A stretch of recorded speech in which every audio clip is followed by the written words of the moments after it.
everyone, welcome back to the session of English. In this session, we are going to discuss Comprehension Ability Part 2. So, in this session, we are going to discuss passage number 2. In our earlier session, we started Comprehension Ability and there we did an example passage in passage number 1.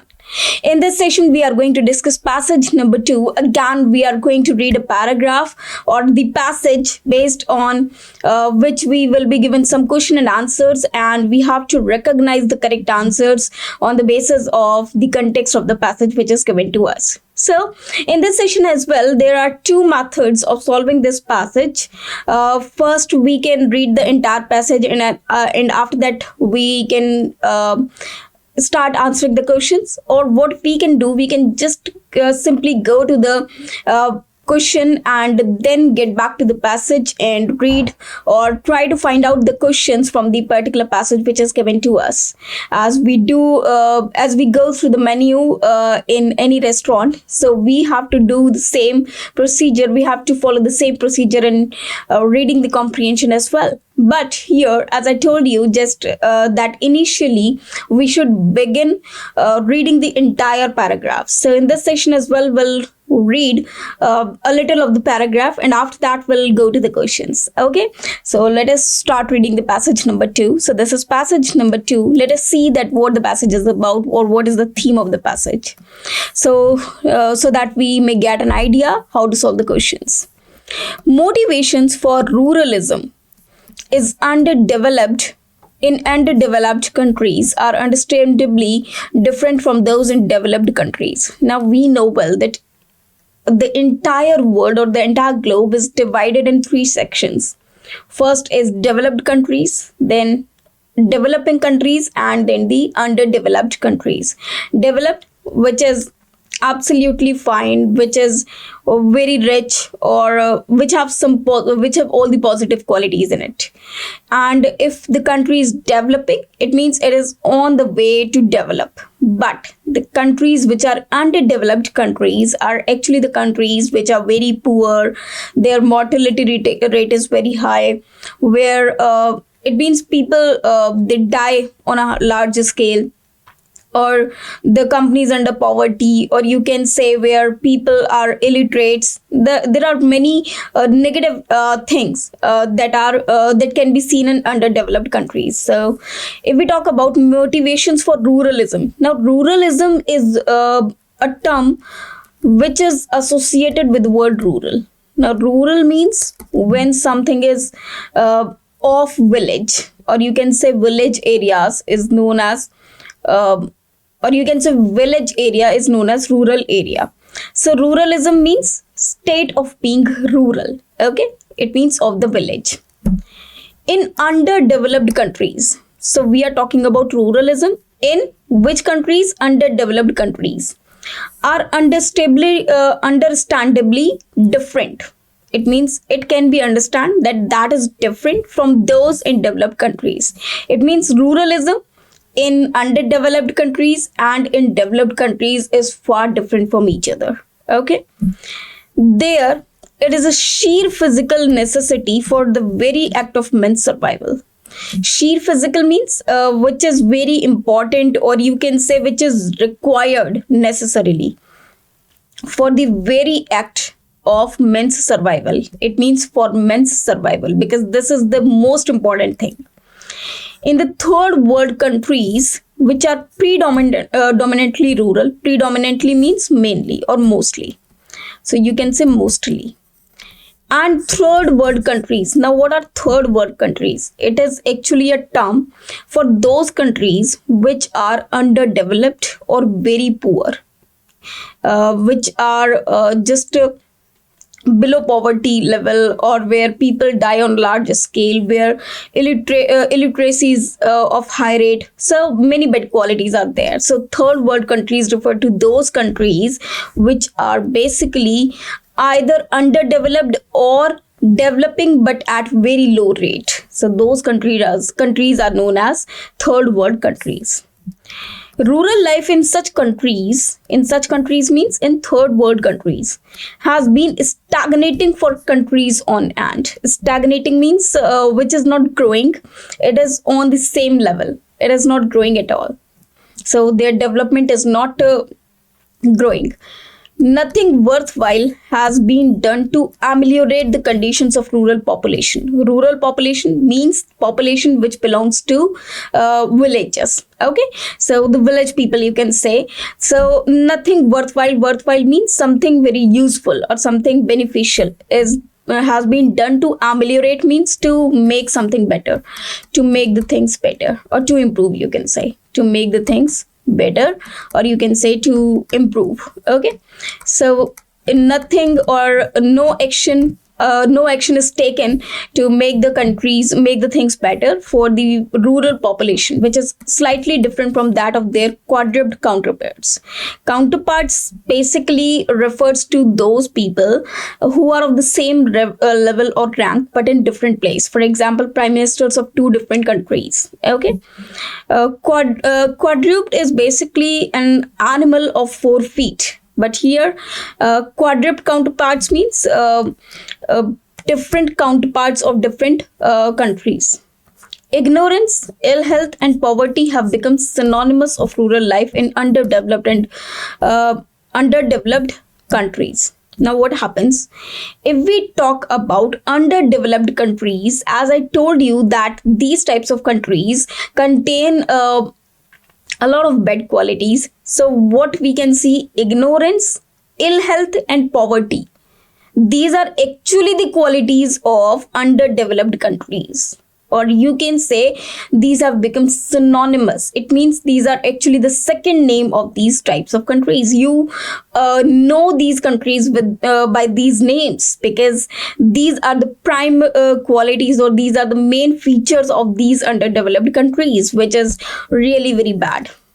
But the worst tragedy, worst means it is actually the superlative degree of bad. It means the most bad thing ever. Tragedy is that the concerned human populations, it means the people belong to these areas in underdeveloped countries, or you can say rural population in underdeveloped countries, have taken this state of affairs for granted as something unalterable. Unalterable means that cannot be changed. Alter means to change, and unalterable is actually the opposite of alter, that is that cannot be changed. It means they have made their mind that nothing can be improved, nothing can be done to improve these type of situations, and we have to live as it is, something for which there is no remedy, because they have stuck in their mind, or they have just settled something in their mind that there is no remedy at all, that these conditions cannot be improved at all. So they have taken it. Okay, we are comfortable with that. Every ray of hope has gone out of their lives. It means they are not in any hope now. They are just pessimistic. In such countries, rural development is inevitable condition. Inevitable means unavoidable condition of any material or non-material advancement. It means what we see if we talk about ruralism. So from this passage, we can see that ruralism, it means state of being rural. Okay, so ruralism, this is actually if we talk about developed countries and if we talk about underdeveloped countries, so it is different in both. If we talk about ruralism in developed countries and undeveloped countries, both these things are different. In case of ruralism, in underdeveloped countries, it is actually deteriorating because people have settled in their mind that nothing can be improved. But in developed country, it is far different. How? Let us see further. So this is actually the meaning of this particular paragraph of the passage. I hope you understood the meaning, which this is very, very simple. Now, as such, enlightened sections, enlightened means which are, you can say, which are good, or which are shining. Of all such countries have been taking ever growing interest in the question of rural development. This was also part of legacy of their freedom struggle. Legacy means gift given by someone else. For you can say gift of will, that they have given this gift with their will, with their own desire. So their freedom struggle. Okay, in countries like India, we know well that India is a developing country. It is well known that the attempts at rural development were an inseparable part of the independence movement. Inseparable means that cannot be separated, because we know well that India is a developing country, but here many areas are those areas which were somewhere rural.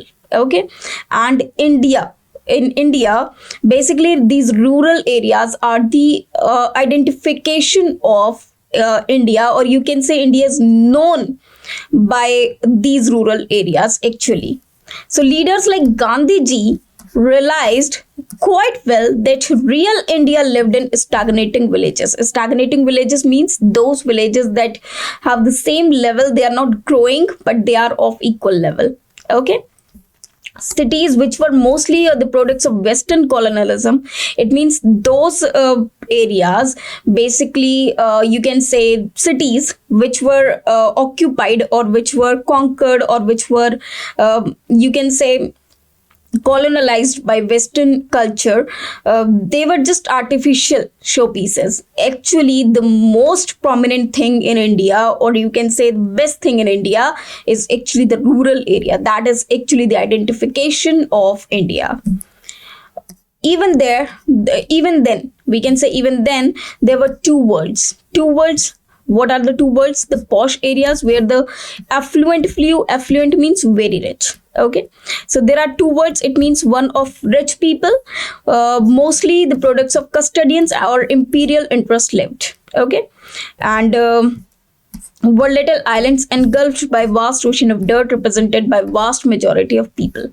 Cities were by no means unknown to India, but in ancient India they were just integral parts organically related to the rest of the country and society. It means though there were urban areas, cities were also the part of India only, and India is also known by the names of these urban areas or the cities.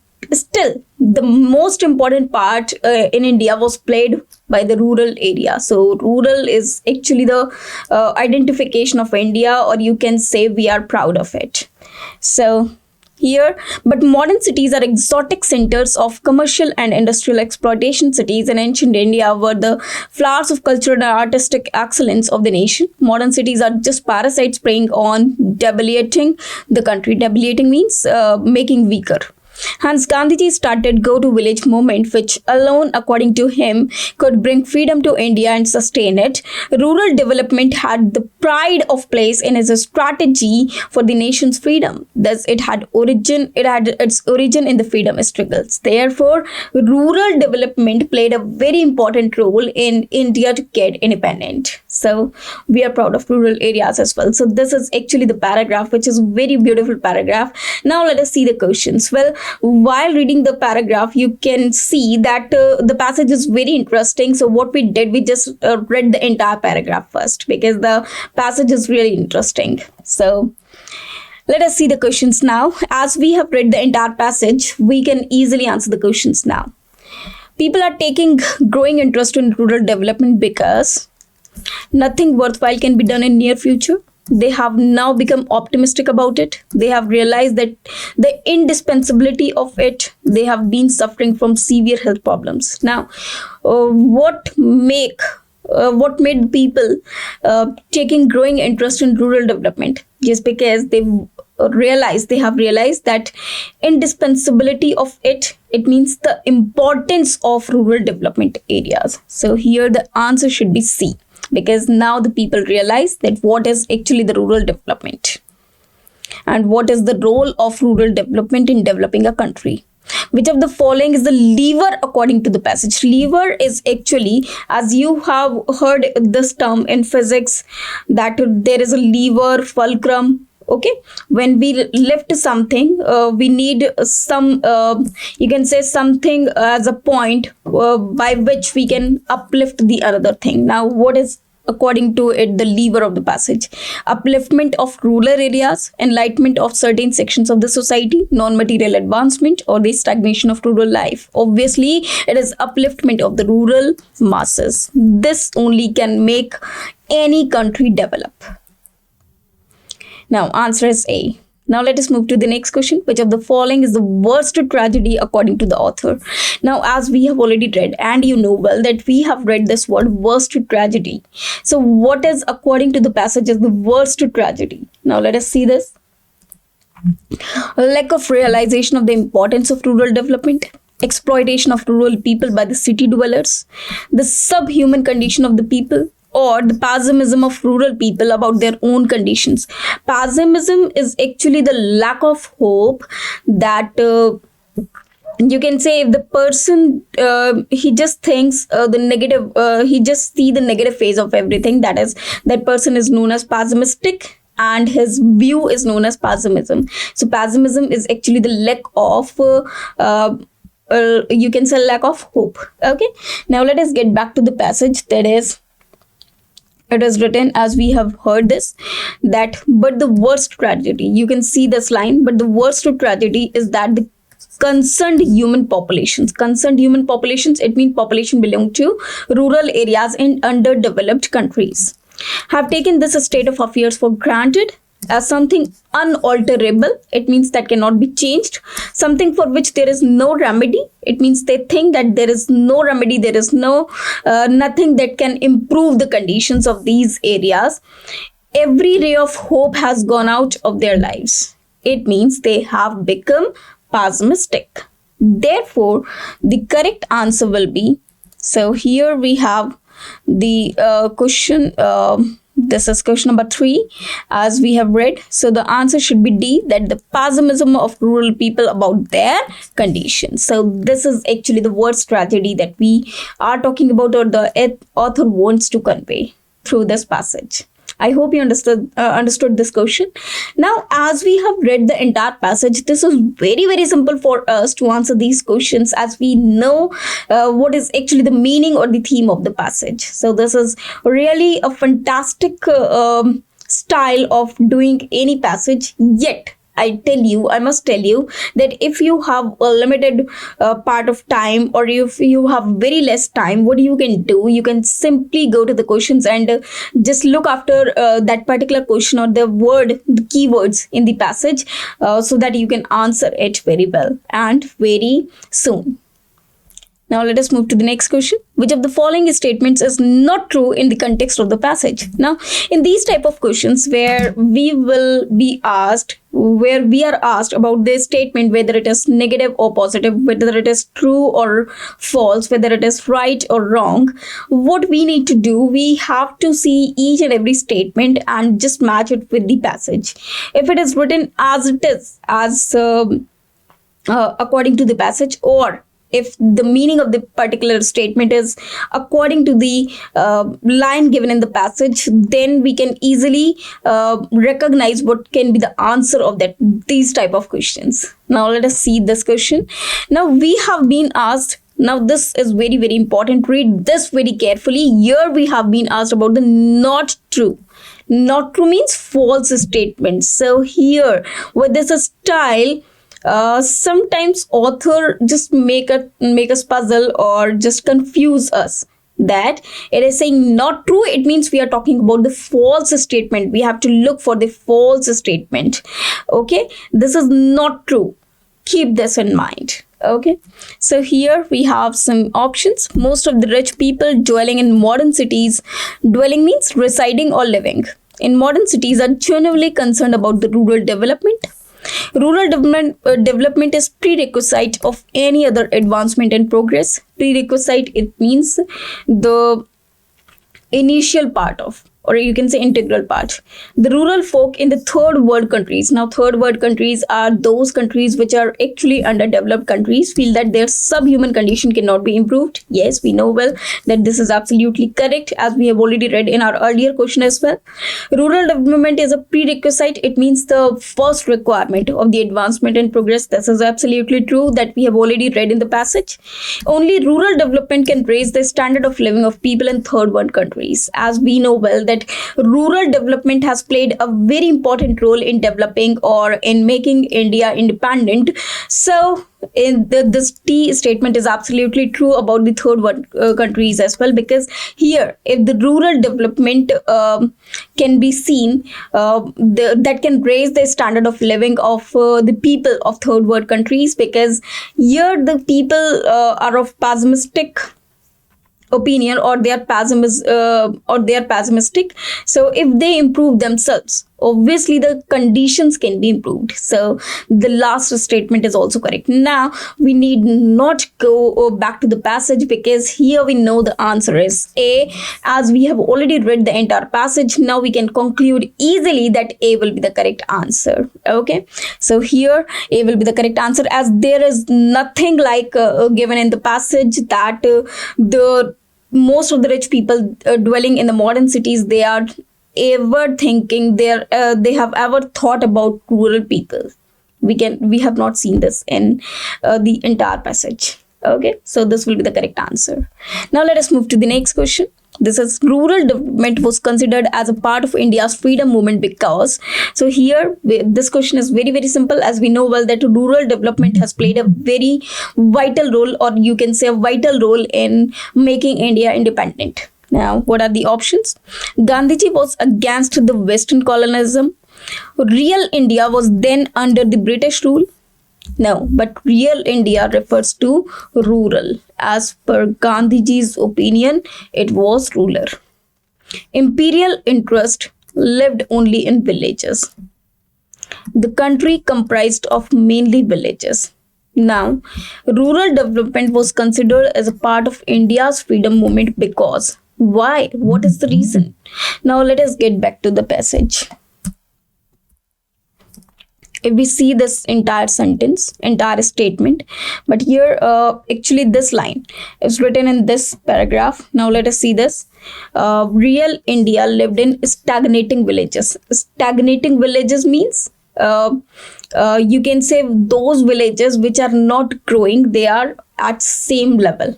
Okay, so basically real India, it refers to stagnating villages, means rural India or rural villages or rural areas. Cities which were mostly the products of Western colonialism were just artificial showpieces, so they were not real. Okay, now if we get back to the question, now let us see the question again. First, let us see where the question is. This is first question, then second question, then third question, then fourth question, then fifth question. Now, the answer will be D. The country comprised of many villages. As we know that real India lives in stagnation. It means the country comprised of many villages, or you can say comprised mainly villages, not of. So D will be the correct answer. So according to the passage, D is the correct answer, as it is already given in the passage as well. Now let us move to the next one. The standard of living of human beings in the third world countries is subhuman despite best efforts for improvement, not far better than that of animals, improving very rapidly. No, this is not at all. Immune to any improvement, no, and subhuman despite best efforts of improvement. Nothing has been done for its improvement. We know well that not far better than that of animals, as these three statements are not correct as per the as per this. It is written in the third world countries, which were predominantly rural. The only lever that can lift human life above its present subhuman level is rural development. Rural life in such countries has been stagnating for countries on end. Nothing worthwhile has been done to ameliorate the conditions of the rural people, which is slightly different from their quadruped counterparts. Ignorance, ill health, poverty have become synonymous of rural life in the developed countries. But the worst tragedy now, because of this passage, from this passage we can enhance, yes, that the answer is that we have already marked. Now let us see what we have marked. It is in question number 5. So no, question number 6 actually. So question number 6, the answer will be B. because not far better than that of animals. So this will be the correct answer. Now let us move to the next question. That is question number 7. In which of the following aspects were the ancient Indian cities different from the modern ones? So here we have been asked about the difference of ancient Indian cities. It means the old one and the modern ones. So now let us see the options. Wealth, growing population, trade and commerce, oneness with the society, and posh localities. So just keep these 5 words in your mind. Okay, now let us get back to the passage.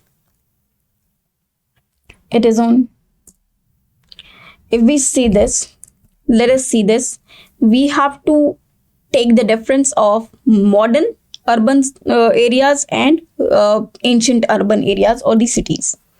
Okay, now if we look at this, cities which were mostly the products of Western colonialism were artificial. Even then, there are 2 words. What?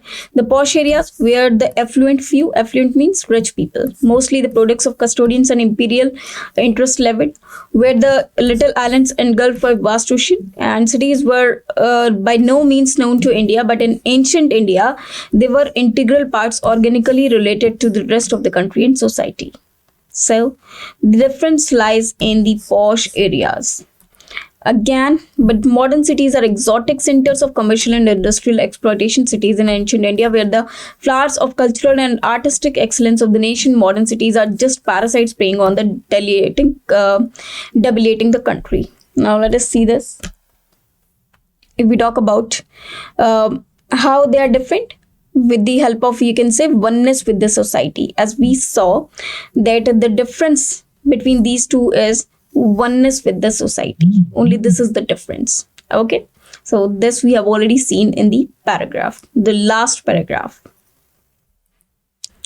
Which of the following best describes 2 divergent worlds of modern cities? Commercial and industrial exploitation, patrons of Western products and custodians of imperial interest, a few rich people and many poor people, posh area and affluent people. Of course, it is C, a few rich people and many poor people, as we saw 2 words.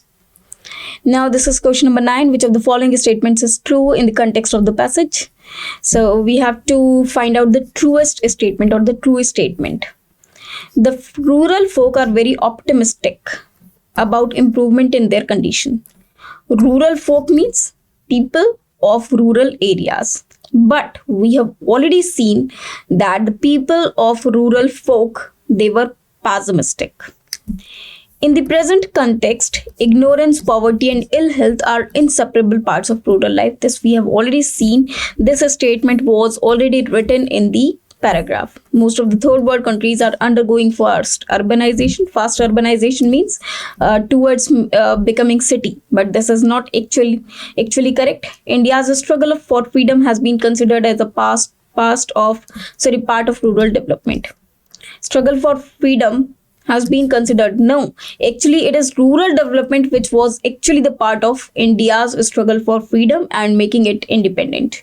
So here only one statement is true that we have seen. This is the statement B, that is, in the present context, ignorance, poverty, and ill health are inseparable parts of rural life, as we have seen this in the first passage. As you can see over here, okay, this is on page number this. If we see this, let us see where it is written. So actually the exact line is written in the paragraph. Let me see where it is. So it is, yes, you can see it over here.